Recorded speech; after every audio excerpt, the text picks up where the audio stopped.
to come on to the podcast today. I'm very excited to talk with you, and very excited for people who would be listening in to learn more about you and your journey and some of the challenges and tribulations that you've been through. So, for those of the people who would be watching or listening that don't know you, we'll give you a little intro, and then what I'll do is ask you just to talk a little bit more about what you do, if any corrections you want to add. So, Stephen Whittington is an accomplished leader in the health, technology, and operational space, with over a decade of experience in driving digital transformation within the allied health sector.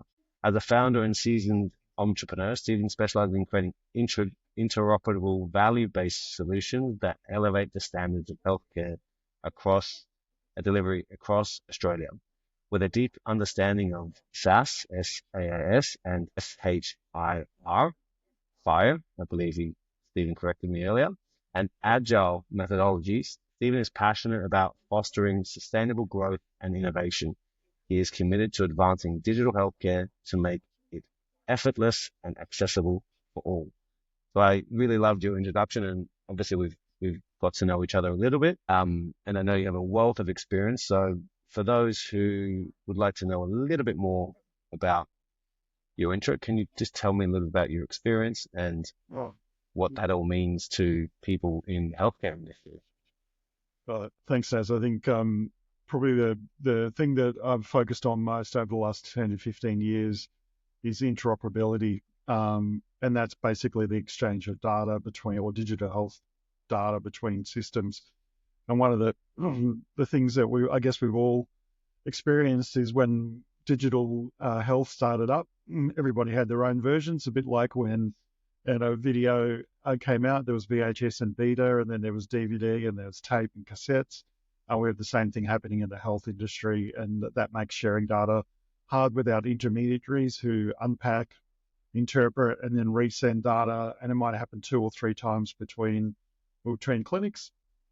So I've been working or chipping away at that space for the last decade to find a place where we can just send data and it's understood and interpreted on both sides, so that translation piece happens or doesn't need to happen at all. Yeah. Amazing. And you've been in the industry for a very long time and across multiple different industries. What have you noticed that has been, so you talked about disruptive, right? You've talked about the health industry, like every industry has been disrupted. And what are you guys focusing on specifically that will provide something different to the marketplace that you've just shared with me? Yeah, I think the thing that's different is one you touched on before, the Fast Health Interoperability Repository, or FHIR as it's commonly known, is that data standard that allows for information to be shipped between 2 systems without any without any intervention whatever, and that will make a big difference. And in such a broken down way that all the components that go with it, at the moment we tend to share data in PDFs or large chunks. FHIR breaks it down to its smallest element. So a little bit technical, but the upshot of that is that we can move a health record from one system, from a hospital, for example, to a GP, and then to an allied health physiotherapist or psychologist, without it having to be transformed by any other means, and it sits within their record. We're very committed to building patient-owned health records, automation in practices, but also helping health tech startups by being able to white label or recreate our product, and helping the industry as a whole by working on data migrations. Amazing. And this is by no means your first venture. I think your bio undersells really your wealth of experience. So can you just tell me and the people listening, like a bit about your experience, a bit about your journey, how you got here? I think it's a very interesting part of your journey. Sure. But last time we caught up a little bit, I'll let you in on how I got started. I was very fortunate to be working for a quick service restaurant or a fast food place and doing a cadetship management program when I was 17. And I was fortunate enough to get the Vice President at Asian Pacific as my mentor. And he sat me down at that age and said, we're going to draw a life plan for you, a 50-year life plan. You know, being age 17, 18 at the time, I think I was back in 15 minutes and I had my plan already mapped out. And he was like, yeah, that's great. But what about this? And he kept saying, what about this? And sending me out the front. And it actually took a whole week. So 5 days later of going, what about this? And go back out. What about this? And go back out. That, long story short, in the end of it, it was a plan that we had come up with where I would work in 4 major industries by the time in the first 10 to 12 years. And then at 15 years, I destined myself to own a chain of quick service restaurants.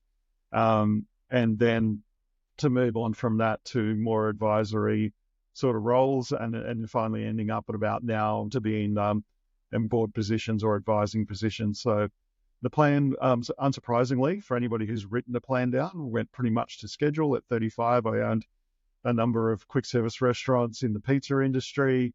I'd worked in agriculture, retail, hospitality, finance, a whole bunch of industries. And in every one of them, I'd gone pretty much back down to ground level and worked my way back up into a C-level suite position over that 10 to 12 years. Got to that level and then looked at what next when I was in my early 40s and went, health and cloud computing were the 2 fastest growing sectors for the next 20 years. That was the prediction at the time, which has fortunately come true for me. So yeah, I started again from the bottom, learning how to what made the health industry tick, and also what made cloud computing possible, and how to work with it. Yeah, I think when you told me that first time, I was like unbelievably shaken by that level of detail.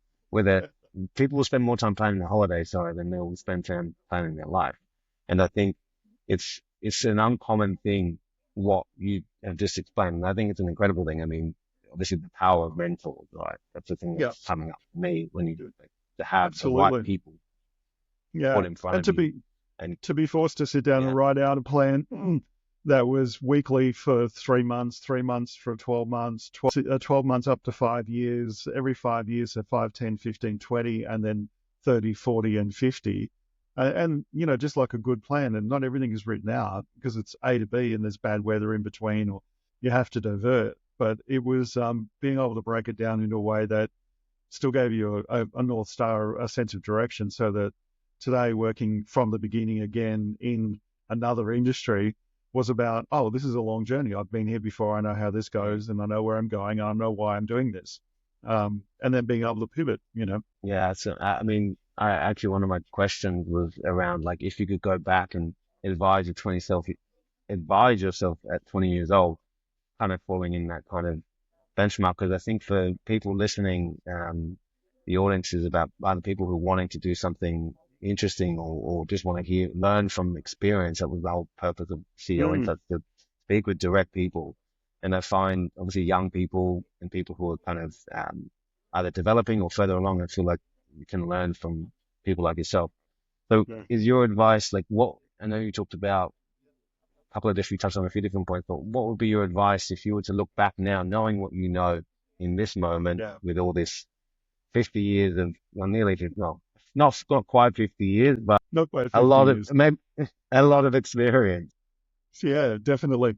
I think there's 2 areas. Professionally, the thing I would say to 20-year-old me was pick and train your replacement faster right from the beginning, because I got caught in a trap at 20, being at the top of my game in the industry I was in, being pretty smug about it. And I got hit really hard at about 21, 22 years of age when I got passed over for promotion by the organization, because they said, look, you're a big earner.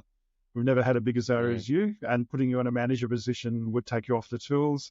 So, we're bringing in this ringer from outside who knows nothing about the industry, but he'll be a good plotter for that role, and we'll keep you here on the tools. And I was livid, and then Mm. when I calmed down, I thought about it, and I was like, right, I failed, because what I needed to do was identify my successor so that I can move on. And since then, in every role I've been in, it's like, who's going to take this job after me? How do I prepare them for it? How do I not have that happen again, where I get passed over or I don't get the opportunity to grow because too good, or I haven't built a framework. So for me, growing about since then has always been about building a team that was successful past me, and my efforts. And if I'd learned that at 20 instead of maybe 24 or 25 when I started to cotton onto the idea, then I would have been 5 years ahead of where I am now. And personally, I think the other thing is to invest in myself personally as much as I was investing in my career back then, because you can't get that time back, man. And I think building that sustainability that we're so common with now, that perhaps 30 or 35 years ago wasn't so popular to dwell on. What do you mean by investing? Like, so for me, that comes up as like personal development, but do you mean your hobby? What does that relate to directly to you? Yeah, like the mythical work-life balance, taking time out, not grinding so hard through the 20s. Make sure you get in, time to build that successful family life around you, or friends, or build a hobby. Just take a moment to to enjoy it, and not just keep pushing on, because I was guilty at that age of going, well, I've got a 20-year, 30-year grind behind me, and I'll do it when I get there. I'll rest. Yeah, yeah, love that. Thankfully I made it through there, but I would have done it a lot easier if I had rested along the way instead of thinking about. And now, for me, it's really about building in, the me side of things, and how does business fit around that. And I found that to be just as successful at my stage of life now. Sure, like something you're talking a little bit directly to me, and probably directly to a lot of people who are hustling, grinding and trying to pave their way, particularly younger people. And it doesn't, so someone starting something new or something that they're really passionate about. And people are like, well, I mean, for me, yesterday I was watching a movie and I was like, I was itchy. I wanted to do work. I wanted to get on, think about things. I wanted to create ideas. But I noticed, like, at times the most creative ideas come in the most relaxing states. And it's like trying to put yourself back into that state to realize, like, yeah, okay, I can take a moment to relax, and the work's going to still be there when you get back. Yeah. It's not going anywhere. So what kind of anchoring things, like, how do you become aware of that? I'm curious for you, like, what strategy do you use to anchor yourself back in, to remind yourself? Do you have a schedule? Do you plan that out? What do you do to create this, make it a reality? Yeah, look, I definitely plan. I'm pretty synonymous with that now. So, but in terms of work, I go hard. There's a rule for it. It's just slipped my mind, but 20 minutes, 5-minute break, 20 minutes, 5-minute break, Pomodoro. 2 hours. Pomodoro, that's the one. Nice. I knew it was Pomodoro. Yeah. I was going to say Nice.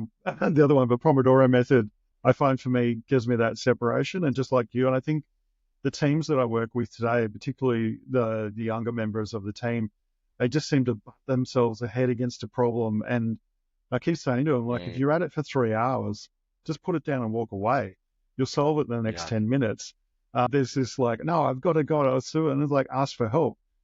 And training them to sort of like go, you've got a wealth of experience around you, me and other people. Put your head up and say, I've been working on this for 3 hours. Is there another way? Or do you know how to do this? Because invariably in the first 5 minutes, we'll have a breakthrough and they'll go back and finish it in 10 or 20 minutes. But sometimes if you don't catch them 3 days into it, what are you working on? I'm saying, what you working on that Monday? You're working on it for half a week. It's a 20-minute problem. Just not being afraid to ask for help. And I think nobody, and certainly me or anybody else in a leadership role, would be worried about having someone on their team that was asking for help and open to suggestions and then improving because of it, as opposed to somebody who just like kept it a secret that I didn't know how to do this. And, a week later you burn through that and you're going to have to face it anyway. So you might as well do it 2 hours in. Yeah, I think that breaking gives you distance from the problem, right? You're able to go, okay, I've done it. I know what you mean. Like working straight, flat out, trying to work through something. It's like, I need to break through this, but you end up becoming the broken one and the thing's still there. Get up and move, go for a walk. And it'll come to you. I'm really interested. It's not on our agenda, but I'm really interested. You talked about, I see you as like someone who very much been mentored and mentored others. What would you say for someone who's building teams, like thinking, you touched a little bit about on it, building teams for someone who's wanting to either scale or create. But the fact is nothing great achieved can be done in silo. So Yeah. what are some of the things that you think about, if it's all right, you can share with us, like what are some Mm. things you think about when it comes to building teams? When I put a team together, it's high for high for behavior. The skills can come later. If you get the right people on the team that are going to share, they're going to be vulnerable. And most of all, you need to build trust before any of that happens. So in order to build trust, you need to be vulnerable. You need to be able to say, I don't know how to do that, or that's never come up before.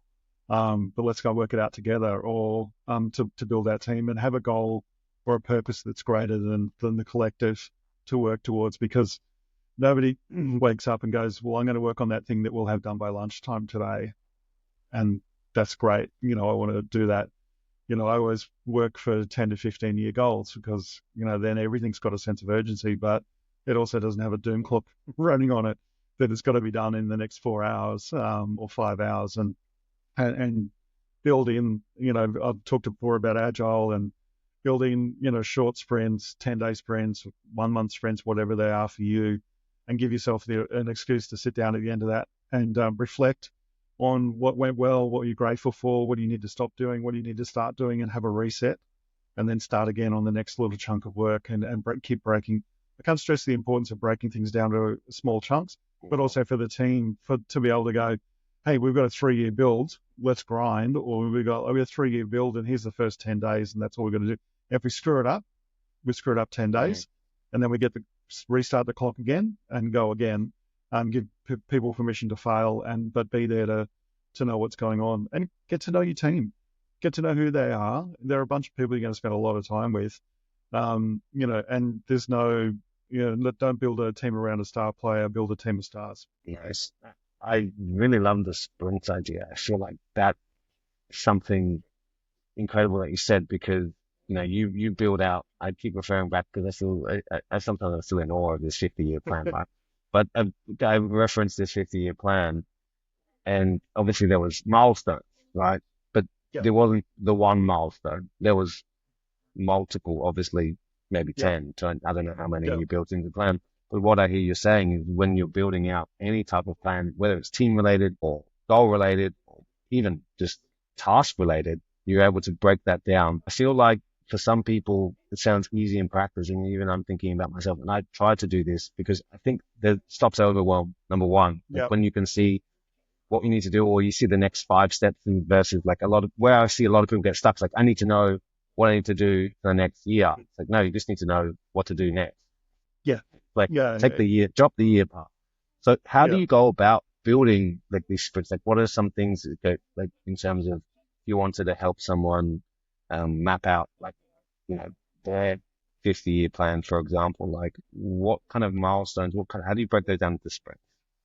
Yeah, I guess the 50 years is a really long stretch, but you really need to know where you want to head, and that's all the detail you need sort of that far out is at that point I want to be in this position, and then work backwards. Well, what do I need to do to get there? Where would I need to be 10 years before that? 10 years before that, five, all the way back down. So pretty much for the next 3 months, I've got everything. I know what I'm doing week by week, almost. But every 10 days of the next 3 months, I sit down and go, how did I go? Did I move the dial on that? Did I finish early and I got to pull stuff forward? Or was that more complicated and I got to reassess how much time it was going to take? So that detail out 10 days or the next 30 days is pretty detailed in what I've got to do. Estimate how much time it's going to take, what I am actually delivering for it, and when I'm going to do it, and make sure that I've got capacity to deliver on that. The further away you get, you just need to know that you're going over there, and it might be over there or 5 degrees to the left or right. Doesn't really matter because you'll keep reassessing as you're going along, reassessing that journey. Love it. Thank you for sharing. I want to pivot a little bit in terms of what you said, and I think you Mm. touched on it.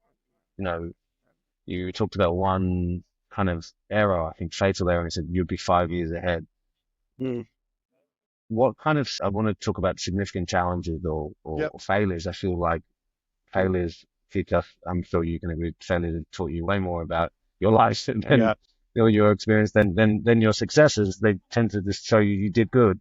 So what are some Yeah. sort of specific failures or significant failures or challenges you've had to overcome in your professional Uh, journey? I think like most people, when you face to a question, like the initial thing is like fail, no fail. And then on reflection, it's definitely they're the biggest learning opportunities that you had, and the ability to be able to build on. I've been fortunate enough to work with a lot of early stage entrepreneurs who've really bitten off more than they can chew, and I've gotten in there and been able to sort messes out, and it's been a great learning experience. And particularly when I was young, it was like people go, "Oh, you worked in fast quick service." I'm like, "Yeah." I was 18 years old running a $30 million business with 180 staff, and I had systems and processes to do that with, and I've been able to take that knowledge and move it forward for 30, 40 years. So don't worry about the kid behind the counter. They may end up the CEO that's being interviewed Mm, 30 years later or 40 years later. But in terms of challenges, I think what I reflected on more was the opportunity, the challenges that come up is like, I was in hospitality back then before delivery was a thing. People went to restaurants and ate, and then there was delivery, and then I got into video game arcades, the big old cabinets and playing up before home consoles became a thing, before PlayStation and Nintendo became a thing. And then I was in the music industry, just on the cusp of DVD, and it was riding high, before streaming became a thing, before your Spotify's and other services were mm, in there.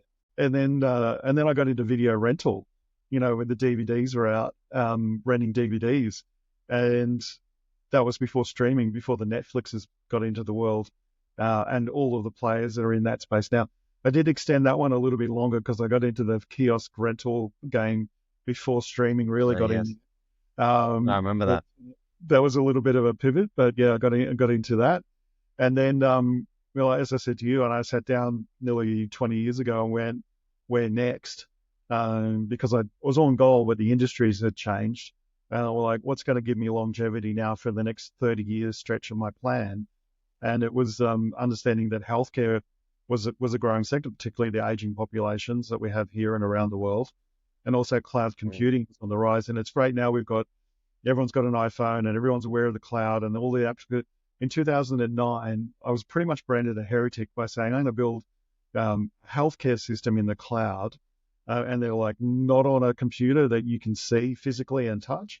I'm like, no, in an $800 million data center with arm guards and redundancy for, earthquakes and fire and all that sort of stuff. And they were like, oh, you're never going to last. Your model's going to be 6 months and mm. gone. And no, we actually built it. So the one thing I'd say, the challenge in there is really to innovate, but also to learn the lessons of what's happened in the past and look for opportunities in the future. And I think that's really become, people say, well, how are you so knowledgeable? It's like, well, I set out to have foundations in multiple industries, and I found really common things between all of them, so I'm not starting from the beginning every time. You're taking all of that experience, and no experience is wasted, right? Even if it's a Yeah. terrible one.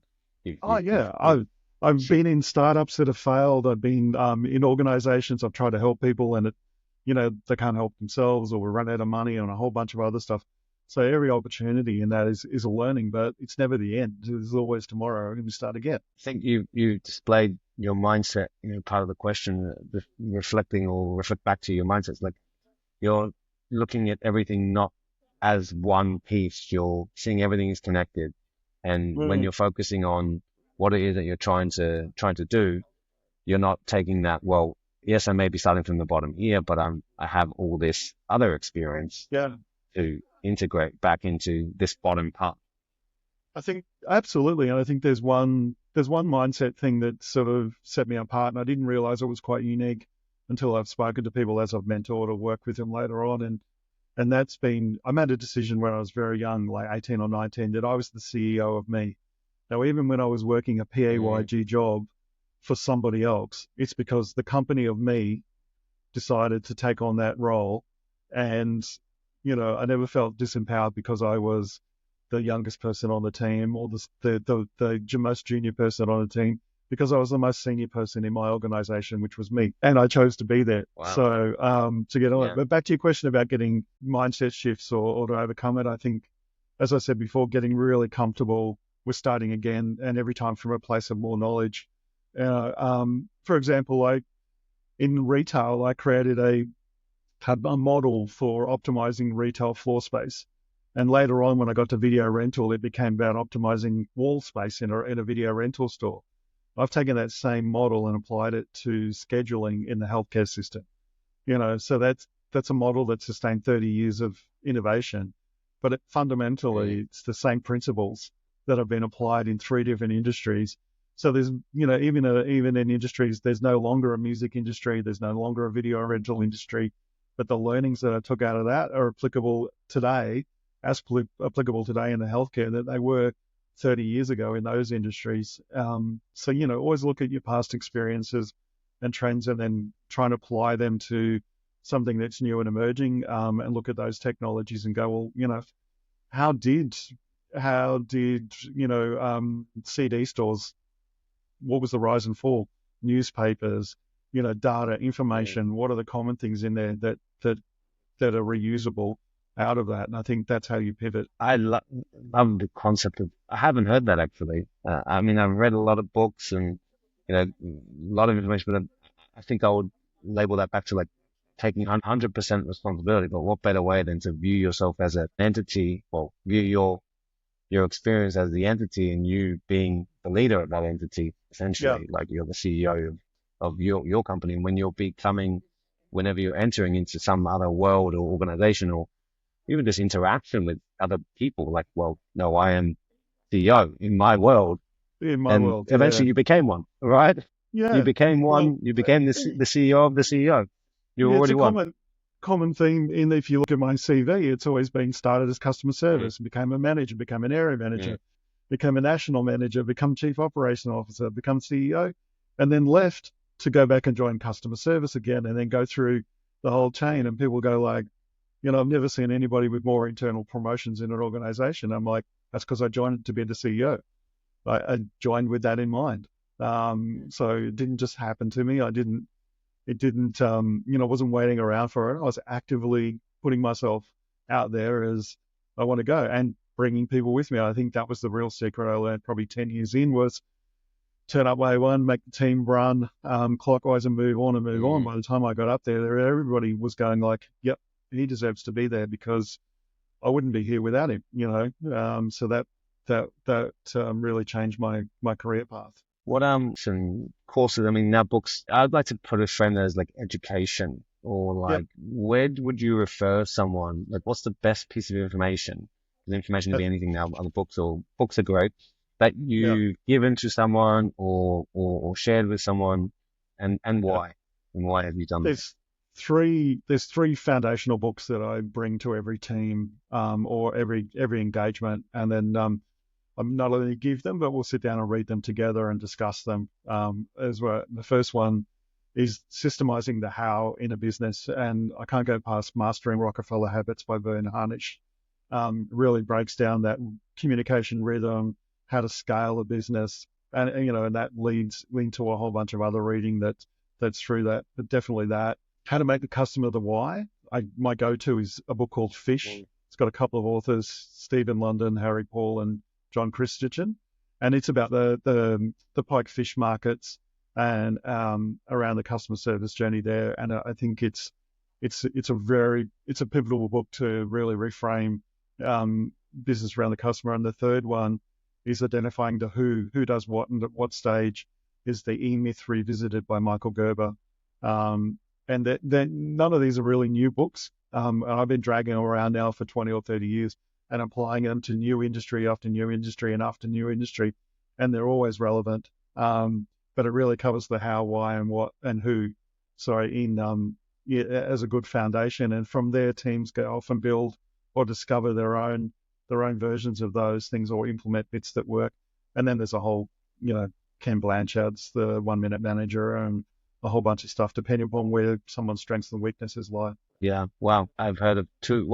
I've heard of most of them, but I haven't only read one out of three. So I've got some things to add to my reading list. here when I can carve out that time. Fantastic. I really liked your description of this information. I have one question which I'm going to throw a curveball. I hope it's okay because I Yep. feel like a lot of people now listening, just a lot of people are concerned about more from the employee market, but I think the business owner market in terms of AI, I think it's such a topical thing. I mean, you Yep. can't look past an advertisement on Facebook or Instagram without seeing something around AI. What are your thoughts as someone who's been in business for so long and seen so many things disrupted for so long? I'd really just love to, if you could just give us 2 minutes on, just tell me about Yeah. AI and your experience with it. AI's here. It's not going away. So learn how it's a tool, and you have to use it. Everybody's got access to amazing computing power these days, and it's the same. The analogy is the same as when computers or personal computers first came out. People turned them on in their lounge room and looked at them and go, "What's it? What does it do? How does it work?" Mm, And AI today is a bit the same. Like two people using a natural language chatbot or something like that are going to get two different results out of it. yeah. So really learn how to write prompts. On the wall in front of me is post-it notes with prompt suggestions for different outcomes in AI. AI's really accelerated my consulting business and the work I do.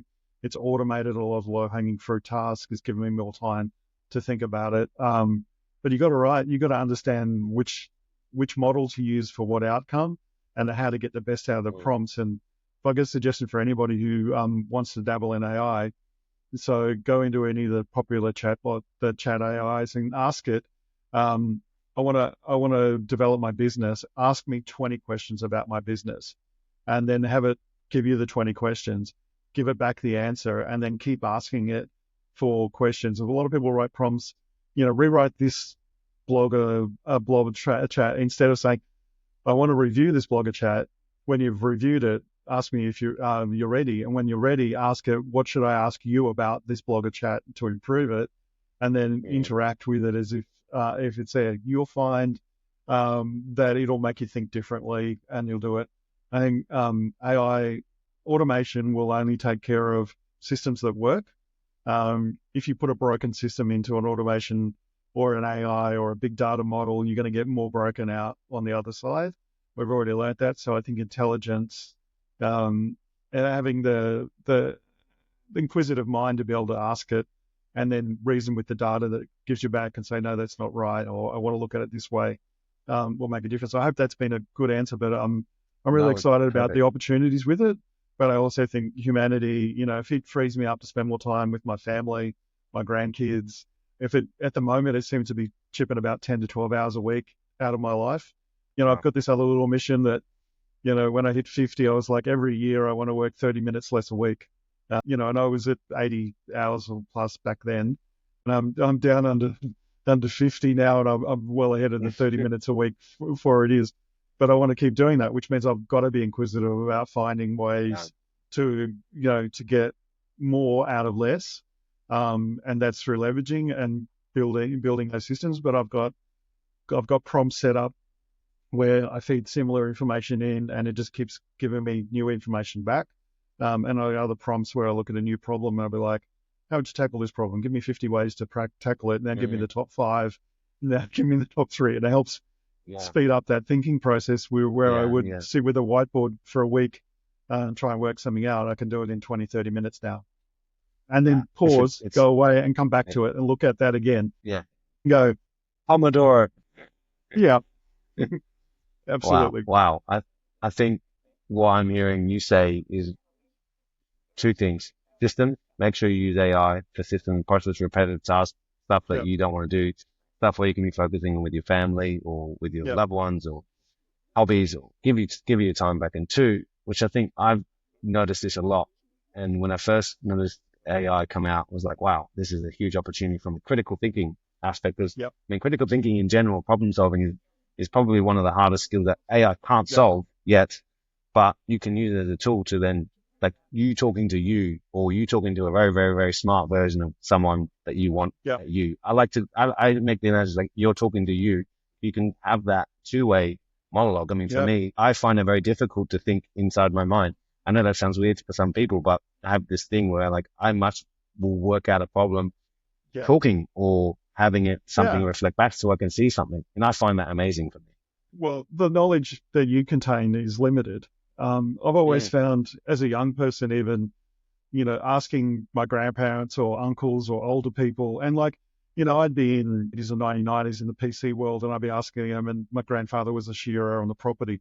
But, those sort of practical skills, how do you run the team, or how do you do this, or if you ever had a problem where someone's like that, and I can take what was relatable out of that story and go, and the common thing is go and ask other people, which writes back to the beginning of this segment was mhm, if you're stuck, put your hand up and say, I'm stuck, and then start asking people, I've got this problem. Do you know how to fix it? Do you know how to fix it? Do you know how to fix it? Have you been here before? And someone might either give you the answer and is like, great, now I've learned something, or they might tell you how it didn't work before and you've eliminated 50 ways of not going about the problem. But for me, it's always been not about having that, I better work it out myself so nobody knows I don't know the answer to this or didn't know the answer. I don't. There's plenty of meetings I walk into today, big rooms full of really smart people and going, I'm in the right place. I've got a problem. Does anybody know how to help me? And mhm. I think, and that's the only way you get by and learning. Okay, well they fixed it last time. I'll go and ask them again and maybe I can return the favor, if not to them, to someone else along the way. And that's all the best you can hope for, I guess. Brilliant. I love it. How can people find you, learn more about what you do? What would you like to share with people of how they could get in contact with you or support your mission Look, and your look. The and your easiest way to business? get a hold of me is through LinkedIn. Jumped on the LinkedIn profile. I'll meet just about everybody that asks for some time for 15, 20, 30 minutes. And, some of those conversations have gone on to, days and weeks and years of conversation. Sometimes I've ended up on podcasts as a result of it, in this case. But Mm. there's people at a meeting today with a gentleman that I met 6 years ago from India who was a developer, young developer. And I said, go away and do these things and then we'll have, today we're doing business together, who who would have thought about that 25, 30 years ago? But, uh, ask, reach out. The worst I can say is like, not now, maybe later, but generally I'll make the space, to do that. If you're interested in the health, moving into the health tech space, you want to talk to somebody who's found a way for it to be sustainable and go a long time, happy to talk to me, or if I can connect you to somebody that in your particular space. Yeah, and also pretty versed. We haven't talked about it much, but in mental health space in Australia, owned and operated a number of clinics. I work with a number of psychologists, or thousands of psychologists, and helping them grow their business and reach out as well. So mental health's a bit of a passion of mine as well. Thank you so much for that. We'll make sure we post all those links and all that information in the show notes so people can get access. They can find you. I Fantastic. just want to say personally and for everyone, on behalf of everyone, we're so pleased and very thank you for being so gracious with your time and your knowledge and your wealth of experience. I mean, it's the privilege to talk with you and learn about from you and just you've become someone who I think is someone very much leading the way in their industry. And I'm very excited to continue a dialogue with you and hopefully we can get you back. But I want to ask you like 100 more questions. So we'll Yeah, just have to, we've run out of time. So we'll leave it there. definitely. Thank you for coming and been a pleasure. Likewise, likewise, Naz. It's always a privilege to speak to you as well. Thank you, Stephen.